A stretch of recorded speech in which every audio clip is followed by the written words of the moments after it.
clips, just out of curiosity? And please There don't. was nothing wrong with the way the Bronco was, I mean, there was nothing wrong with the way the car was put on the lift. Nothing whatsoever.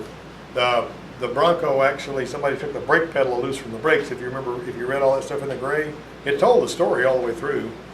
You know what I'm saying? You gave me the answer. And, Yeah, I know, but you're also still supposed to read the stuff up there in the gray, or you wouldn't be asking questions like it that. clearly said the other one is the answer, so why would I read? Because you're lazy. All right, now let me show you this thing right here. What happens with this right here, does anybody see this rotor? Now, this came off of a vehicle with no distributor, and the first time I ever saw one of these right here that was burned through, well, the old Chevys used to burn through all the time. One of the things that they would do is you go out there, the Chevys like the one on the stand out there, you get in your Chevy after you let the spark plug get all worn out and everything, and all this high resistance, and the spark is really, really hot, and it's always looking for somewhere to go, kind of like water. And so what happens was, we got a situation where the doggone thing would not start one day. It's hard to tell on the one that's got the coil built into the distributor cap, like on the Chevys, when you actually have spark, because you don't have any spark in the plugs, because it's going straight through the rotor to ground, because there was too much resistance that developed in the, the spark plug, and also it poof, poof, punches right through. Well, that can happen on this one too. And that thing right there, got in the way there. You got your new screen? I bet I could probably zoom in there. All right.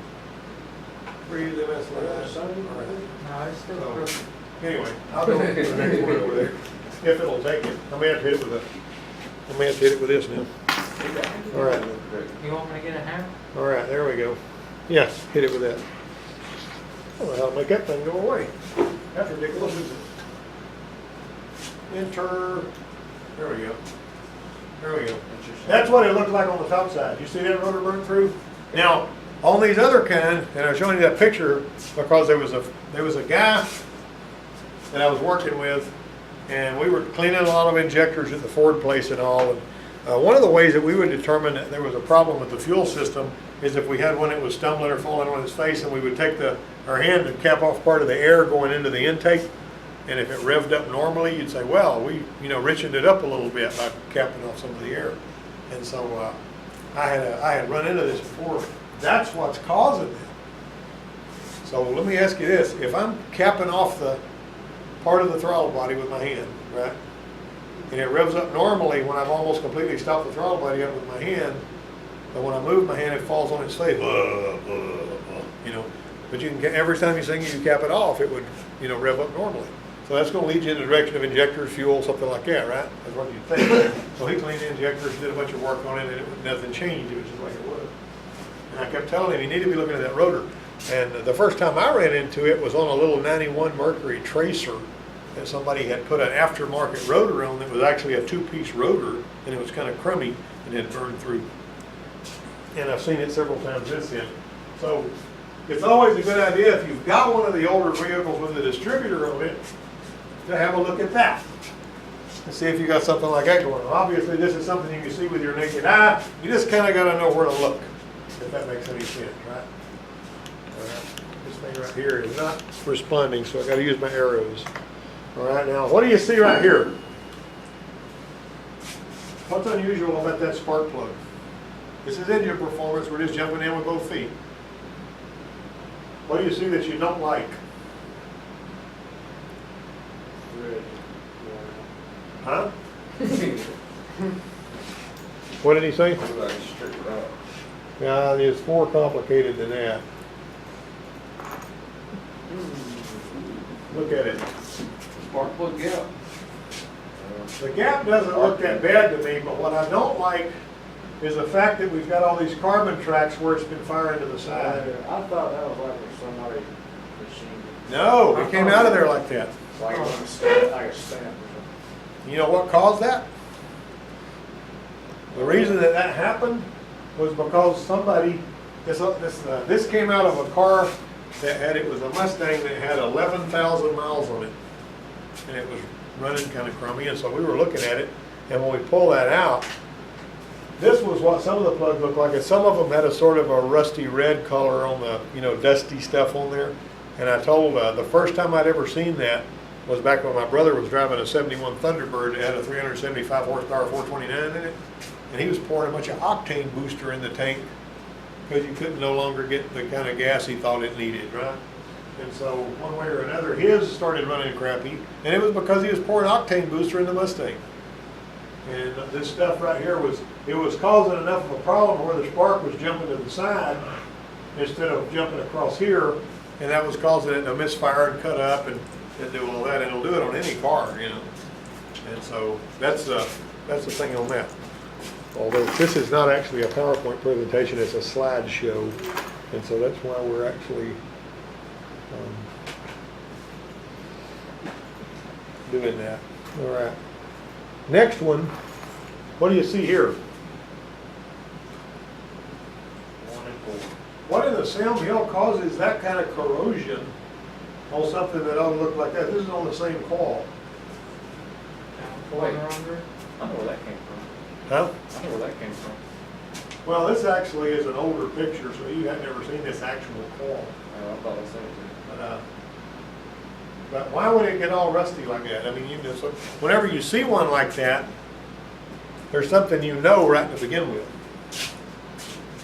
What do you know right to begin with? You know you got a bad spark plug wire there. You know it's been jumping and arcing down in there instead of, whenever the spark plug wire has actually got a sheath and it's got the actual wire in the middle of the carbon, the filament, and then it folds over, and when you crimp the spark plug around it, that's actually got to be touching.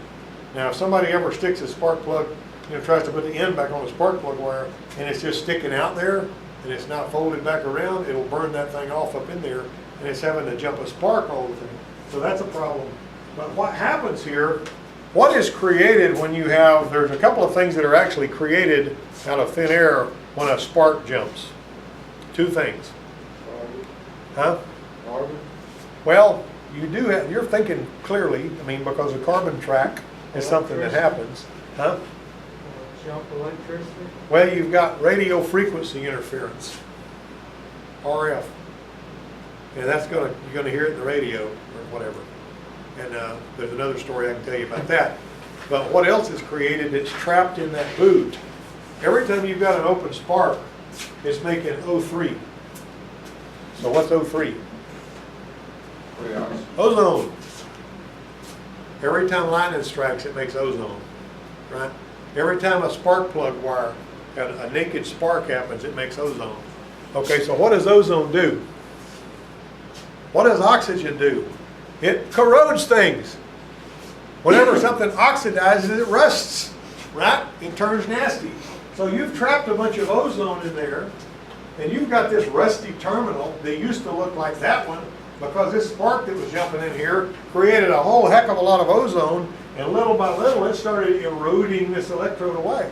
And that's where that came from, right? So I mean, whenever you see that, if you pull one of those off and it looks all rusty, it doesn't just mean it needs to be brushed off. You got a problem with the wire that connects to that, right? All right, what does this engine come from? Something like 6, 8, 1. Anybody knows what that goes into? Is it a I'll four? buy you a soda pop if you can tell me what that engine fits. I ain't talking about what size it is, I'm talking about what it fits, what it goes in. If you don't have a frame of reference in your mind, you're not going to be able to figure it out anyway. It's a Ford motor, isn't it?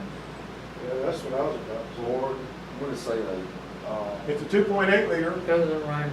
and it goes in, what? A DeLorean.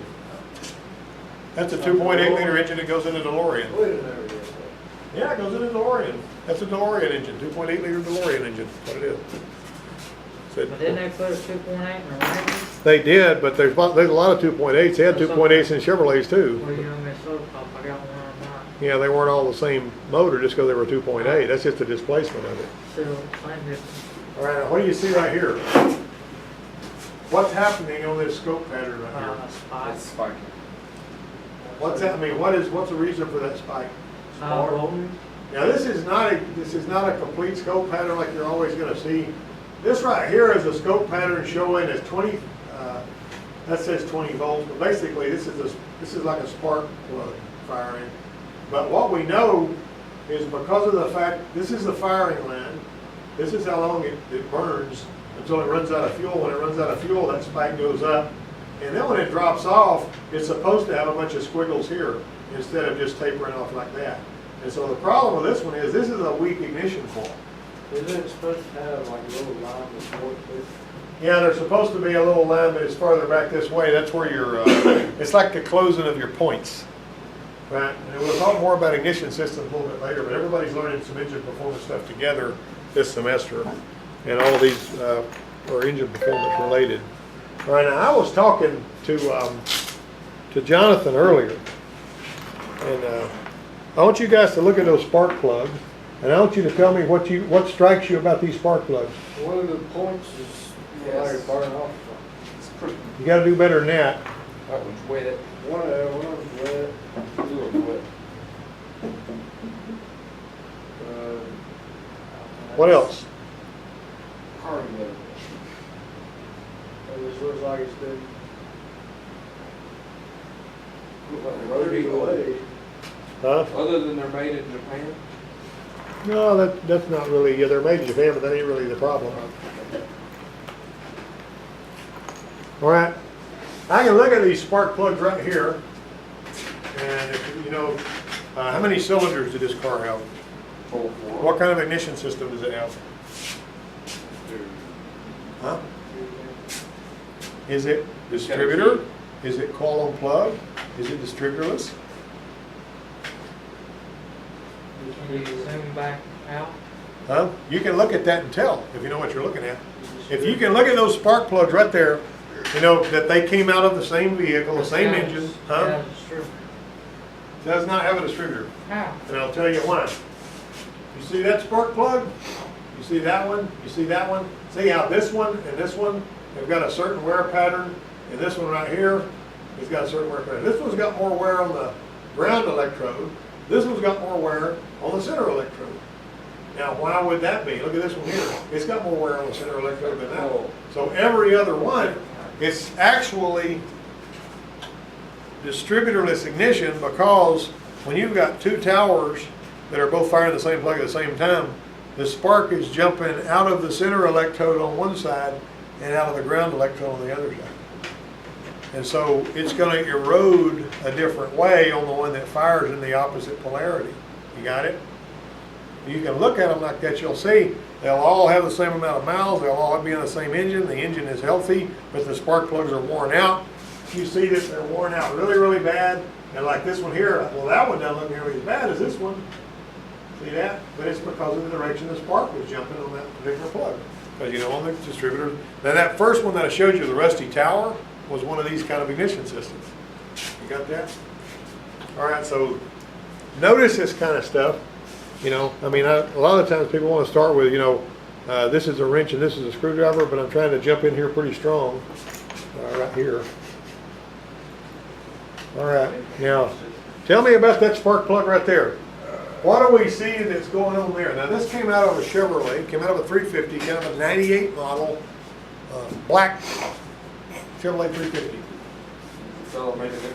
This guy had been to several different places, and he had one of the CSFI fuel systems on it.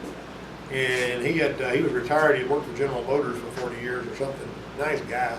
He came over here and he said, everywhere I go, they tell me that I need injectors, and they tell me they got to pull the top off the engine and put a fuel injection spider in it and all that. You know, but it's skipping on this cylinder, and I just want it looked at and see what's going on. And so when we pulled that spark plug out, I immediately knew what was going on, because I was somewhat familiar with those 350 Chevys. And I should have had the picture. What cylinder was it on? It was on one of the middle cylinders, but I don't remember which one it was. And plug in gas? Nope, the head was cracked. And we've seen it more than once on them Chevys with them 350s. It cracks the head, water gets in there, and over time, it starts to rust away the spark plug. Now, let me ask you this. If there's water that gets in the cylinder, and that spark plug gets wet, is that spark plug going to fire when it's wet? Nope. If it's wet with gas, if it's wet with oil, if it's wet with anything, why won't it fire? Shorts it out. What? It's grounded out. And what happens is the spark is running on the wet, and it's not jumping the gap. It has to jump the gap and be a naked spark where the mix is to light it off. So this one here was getting water in it and whatnot, It ain't got enough in there where it rusted the plug away. If you keep having to add coolant, and it's not going out on the ground, it's been going through the, out the tailpipe typically, it's not going in the wall. So keep that in mind. You got a rusty plug like that, and I'm not talking about one that's just rust color. See how the flakes of rust have eaten off of that? If it's got that much rust and all the other plugs look like they're supposed to, you're gonna say, well, I got water ingested in that cylinder. We have to put a cylinder head on that guy's truck. And that head, I think, it was over for a long time. But, all right, now this is what the engine in that DeLorean looks like when it's in the car all put together. Okay, what is this back here? Distributor. Huh? Where at? Right there. Distributor. You got that word right, but what distributor?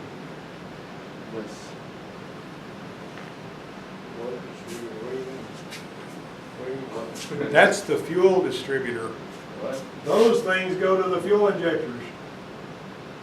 Okay. That is K-Jetronic fuel injection made by Bosch, and the fuel injectors are just little atomizers. And there's a piston in the middle of that thing, and it's hooked to a plate that when it raises up when air comes in, and that gives it more fuel. When it's cold, there's pressure on top of that piston that's reduced, so the piston will come up farther. There's little slits, 6 little slits, one that lines up with each one of those. And so, you know, this Bosch coil over here is going to the distributor, but that's the fuel distributor, not the ignition distributor. That's what that is. Just keep that in mind too. Well, it says that. So you're probably never going to see one of these, although I do know a guy that owns one. That's what I'm saying, like, they're the only ones that make them right? Yes. Actually, they are sort of, but Volkswagen used that same system on some of their cars because it's a Bosch thing. And so, but that's what kind of, that was a fuel distributor on there. And I might even be able to get that guy that owns that DeLorean to come over here and let you have a look at it because he still drives it, you know. And that one didn't have all that many miles on it whenever I took that Can you get picture. up to 88 miles an hour? The speedometer doesn't read past 80 on that one. They don't want you going 88 miles an hour because you may go back in time, but only if you have a flux capacitor. All right. Now, what do you see in here? What do you see? What is it? Nasty. Rust. If I take Grease. the spark plug, and I like I said, I've got a misfiring spark plug, and it turns out this is one misfiring. And I put a new set of spark plugs in, and I put this one out the door. It's going to be back in about 2 or 3 days if they drive it very far at all, and it's going to be skipping on that same cylinder. You know why?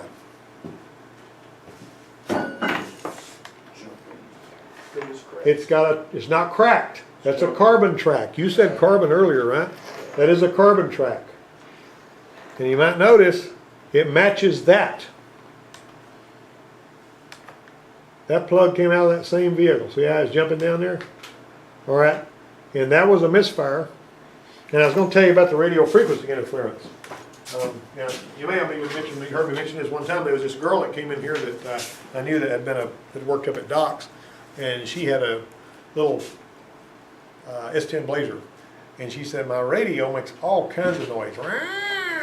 It's just terrible, you know. And so, I mean, it would not when the engine wasn't running, but only when it was. So, what are the possible sources of radio noise with the engine running? Alternators. Alternators are a possibility, that's right. Or the coils. How would you determine which is which? I mean, how would you determine which one it is? And you could unhook the alternator and crank it up. Well, I'm going to crank it up, and I'm going to have it really loud, and I'm going to be listening to this noise, and I'm going to unplug the alternator. And it didn't go away. Stayed the same. Then you could start unplugging the coils one by one. Well, it's actually got a distributor in this Oh, one, okay. yeah, it's an older one. I didn't tell you what your one was. But what happened was it was going, and when we unplugged the ignition coil, it went away. But the truck time. Yeah, but it's gonna die. Well, the truck, no, the engine was still spinning, but the instant we unplugged the coil, is the noise of the radio disappeared. And that's telling us what? But that little piece on the side of the coil goes to ground, it's messed up. No, I mean, if you put a coil on it, you're gonna spend 70, 75 bucks, and it's gonna be just like it was, because that ain't what's wrong with it. But it is ignition related. Now, you know the little rotor spins around on the inside of the cap, and it's got that little tab, the rest of it gets this carbon button. Well, it's right in the center of the cap. You've ever pulled a distributor cap off before, right? Right inside there, you got a carbon button sitting there, and this thing's spinning around. Well, what had happened on that one, that carbon button had fell out of there. It was rolling around down in there underneath, and it was having to jump about that far from where it came from the coil to that little tab, and that naked spark was causing radio frequency interference. All we had to do to fix her vehicle was put a distributor cap on it. See that? I mean, that's all that was wrong with it. When the distributor cap and rotor is what we changed. But the simple fact is, that's something that's really important to understand. Radio frequency, RFI, comes from naked sparks. And the reason you put dielectric grease in a spark plug wire is because it fills in all the gaps and it prevents any naked, because it won't let sparks jump through it. And it fills in all the gaps, and it also keeps the boot from vulcanizing the plug, but it fills in the gaps and it makes it less prone to have renegade sparks that are jumping where the metal's not touching. And that's how it kind of creates a barrier for radio frequency interference. That's what both those look like in the same picture. All right. All right, now let me get out of that for a second.